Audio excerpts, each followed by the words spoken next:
আমি এখানে জাতীয় উদ্যান থেকে টিকিট কাটলাম। টিকিটে লাগলো যাত্রাপ্রসাদের জন্য গাড়ি আর গাইড হচ্ছে ১৬৮০ টাকা। অ্যাকচুয়ালি গাড়ির হচ্ছে ১৩৩০ টাকা যাত্রাপ্রসাদের জন্য। আর গাইড হচ্ছে ৩৫০। তাহলে দুটো মিলিয়ে হচ্ছে ১৬৮০ টাকা। আর যেহেতু দুজনের জন্য পুরো গাড়িটা বুক করতে হয়েছে, দুজনের জন্য এন্ট্রি ফি লাগছে ৯০, ১৮০ টাকা। তাহলে ১৬৮০ প্লাস ১৮০ টাকা। এভাবে বুক করলাম। তো এবার দেখা যাক কেমন লাগে, কি কি দেখতে পাই। যেদিকে ময়ূর রিসর্ট আছে তার ঠিক উল্টো দিকে হাঁটতে শুরু করলাম। যাব ওয়াচ টাওয়ার সাফারি টিকিট কাউন্টারে। রিসর্টের রিসেপশন থেকে জানতে পারলাম ইভিনিং সাফারি মানে যে সাফারির সময় হচ্ছে বিকেল 4:30 থেকে 6টা পর্যন্ত, তার জন্য দুটোর সময় টিকিট কাউন্টার থেকে টিকিট নিয়ে নিতে হবে। আজ 23শে মার্চ। আজ সকালে এসেছি লাটাগুড়িতে। আর যে রিসর্টে আছি তার নাম হচ্ছে অরণ্য রিসর্ট। দুপুরের খাবার রিসর্টেই খেয়ে নিয়েছি। এবার চলে এসেছি টিকিট কাউন্টারের কাছে। এটি হলো নেচার ইন্টারপ্রিটেশন সেন্টার। এখানে ওয়াচ টাওয়ার সাফারির জন্য জিপসি গাড়ি বুক করলে কত টাকা লাগবে সেটা দেওয়া আছে। আর একটা জিপসি গাড়িতে 6জন ম্যাক্সিমাম চাপতে পারবেন। একটি গাড়ি যদি 6জনের জন্য বুক করা হয় তাহলেও যে টাকা লাগবে, দুজন যদি যায় সেক্ষেত্রেও ওই একই টাকাই লাগছে। আমরা চেয়েছিলাম কারোর সাথে একটু শেয়ারে যাওয়ার জন্য, কিন্তু সবাই 6জন করে ছিল বলে আর শেয়ার করতে পারিনি। আমাদের পুরো গাড়িটাই বুক করতে হয়েছে। আর এখানে দেওয়া আছে ফার্স্ট, সেকেন্ড, থার্ড স্লটে গেলে এন্ট্রি ফি এক একজনের লাগছে 10 টাকা করে। আর ফোর্থ স্লটে গেলে সেখানে এক একজনের এন্ট্রি ফি লাগছে 90 টাকা করে। একটা গাড়িতে একজন গাইড থাকবেন, তার চার্জ হচ্ছে ৩৫০ টাকা। যদি আমরা শেয়ারে যেতে পারতাম সেক্ষেত্রে গাইড চার্জ এবং গাড়ির যে টাকা লাগছে সেটাই শেয়ার করা যেত। এন্ট্রি ফি কিন্তু সবাইকে দিতে হবে। আর সব থেকে ইম্পর্টেন্ট জিনিস হচ্ছে সাথে নিয়ে আসতে হবে আই কার্ড। এখানে এন্ট্রি ফি আর গাইড চার্জ ক্যাশেই দিতে হবে, আর গাড়িরটা অনলাইন হলেও চলবে। অবশ্য ক্যাশ বেশি প্রেফার করা হয়। ঠিক ৩:৪৫-এ জিপসি গাড়ি করে রওনা দিলাম যাত্রাপ্রসাদ ওয়াচ টাওয়ার সাফারির জন্য। যখন ইন্টারপ্রিটেশন সেন্টারে গিয়ে টিকিট কাটা হয়েছিল তখনই ওনারা বলে দিয়েছিলেন যে ৩:৪৫-এ এখানে চলে আসতে, এখান থেকে জিপসি গাড়িতে করে আপনাদের নিয়ে যাওয়া হবে। নেচার ইন্টারপ্রিটেশন সেন্টার থেকে এখন আমরা যাচ্ছি ফরেস্ট চেকপোস্ট পর্যন্ত। সেখান থেকে 4:30টার সময় সাফারি স্টার্ট করা হবে।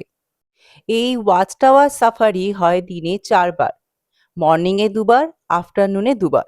তবে কোন সময়ে সাফারি হবে এবং কখন টিকিট কাটতে হবে সেই সমস্ত ইনফরমেশন রিসর্টে বা হোটেলের রিসেপশন থেকেই জানতে পারা যাবে। যেতে যেতে রাস্তার ধারে দেখতে পেলাম একটি ছোট্ট হরিণ। গাইডের কাছে জানতে পারলাম এই হরিণ আকারে আর বড় হয় না। আচ্ছা, হ্যাঁ হ্যাঁ হ্যাঁ হ্যাঁ হ্যাঁ হ্যাঁ ও দেখছে। এবার চলে এসেছি ফরেস্ট চেকপোস্টে। নেচার ইন্টারপ্রিটেশন সেন্টার থেকে ফরেস্ট চেকপোস্ট পর্যন্ত দূরত্ব হচ্ছে 10 কিলোমিটার। আর আমাদের এখানে আসতে সময় লাগলো 15 মিনিটের মতো। এই জায়গা থেকে গেটটা শুরু। এখানে একটু সিগনেচার, নাম এন্ট্রি করতে হলো। এবারে এই গেট খুলবে, তারপরে আমরা ভেতরে যেতে পারবো। যেহেতু আমরা চলে এসেছি এই চেকপোস্টে 4টার সময়, আর সাফারি স্টার্ট হবে 4:30 থেকে, তো এখন আমাদের হাতে আছে 30 মিনিট। তো এখন এদিকটা ভালোভাবে দেখে নিচ্ছি। এই গরুমারা ন্যাশনাল পার্কে ওয়াচ টাওয়ার সাফারি ছাড়াও জিপসি গাড়িতে জাঙ্গল সাফারিও করানো হয়ে থাকে। এছাড়া আছে এলিফ্যান্ট সাফারি, যা অনলাইনে বুক করতে হয়। জাঙ্গল সাফারি 15 জুন থেকে 15 সেপ্টেম্বর পর্যন্ত কিন্তু বন্ধ থাকে মনসুন সিজনের জন্য। এদিকে বিশাল জায়গা জুড়ে আছে চা বাগান।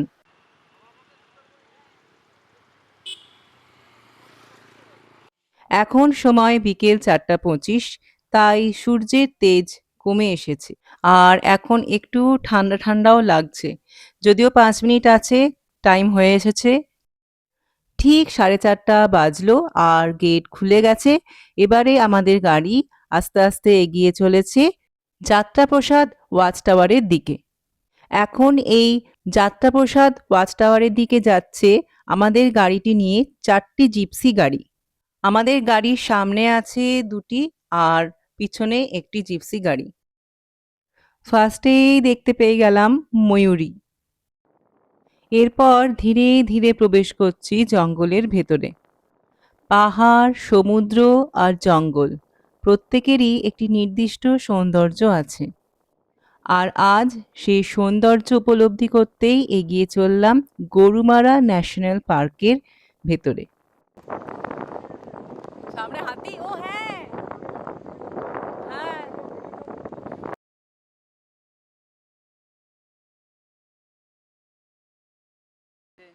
আড়ালে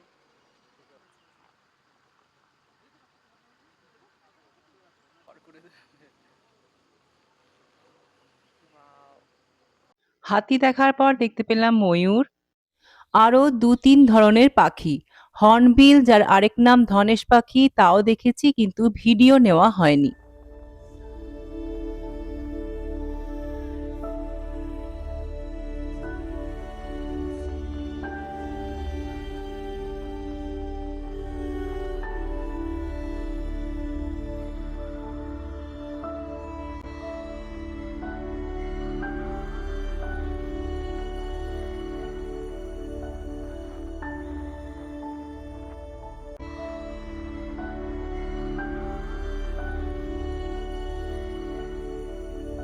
যেতে যেতে দেখতে পেলাম আরও একটি ময়ূর।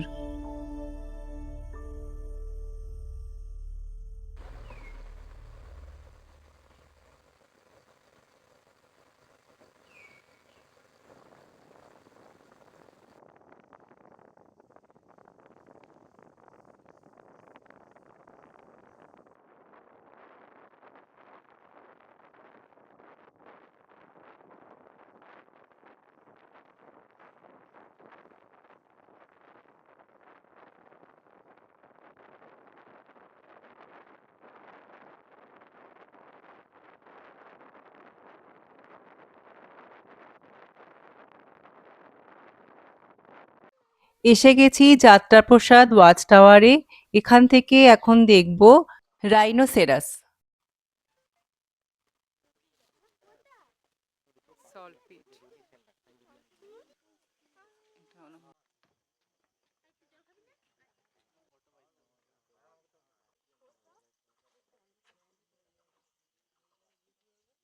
অনেকক্ষণ আমরা ছিলাম এই যাত্রাপ্রসাদ ওয়াচ টাওয়ারে, কিন্তু রাইনোসেরাস দেখা পেলাম না। এখন যাত্রাপ্রসাদ ওয়াচ টাওয়ার থেকে আমরা চলে যাব রাইনো পয়েন্টে। এদিকে গার্ড করা আছে, মানে এদিকে আর যাওয়া যাবে না। এবার উঠে বসলাম জিপসি গাড়িতে। জিপসি গাড়িতে করে এখন চলে যাব রাইনো পয়েন্টে। যদি ভাগ্য ভালো থাকে তাহলেই দেখতে পাবো রাইনোসেরাস। রাইনো পয়েন্টে যেতে যেতে হঠাৎ দেখতে পেলাম সম্বর হরিণ। এক দৃষ্টিতে এদিকে তাকিয়ে আছে। ঠিক আছে, চলুন। চলুন। এই হাতিগুলো এখানেই থাকে, ফরেস্ট বাংলোর কাছে। গাড়ি আমাদের এখানেই নামিয়ে দিয়েছে। এখান থেকে হেঁটে হেঁটে যাব রাইনো পয়েন্টের দিকে। এসে গেছি রাইনো পয়েন্টে।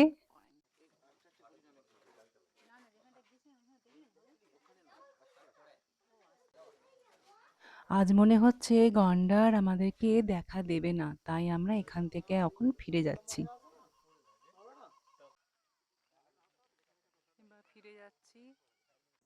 আসার সময় ফরেস্ট চেকপোস্টে আবার ডিপার্চার টাইম আর সিগনেচার করে চলে এলাম।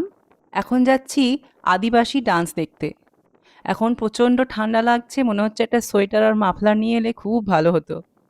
আমাদের সাফারি শেষ হয়েছে ঠিক 6টার সময়। ফিরে আসার সময় একটা বাইসন দেখতে পেয়েছিলাম, কিন্তু এত অন্ধকার ছিল যে ভিডিও নেওয়া হয়নি।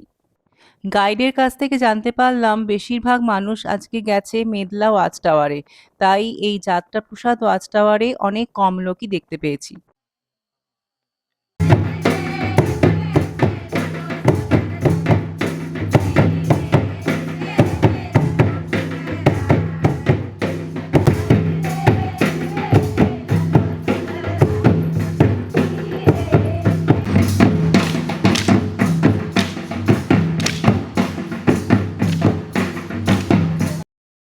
সব মিলিয়ে আজকের দিনটা বেশ ভালোই কাটলো। রাইনোসেরাস দেখতে পাইনি ঠিকই, কিন্তু এই জঙ্গল, আদিবাসী ডান্স আর বিভিন্ন অ্যানিম্যাল মনটা আজকে আমাদের খুশি করে দিয়েছে। আজকের অভিজ্ঞতা সারা জীবন মনে থাকবে। আর আমিও আমার ভিডিওটা আজ এখানেই শেষ করছি।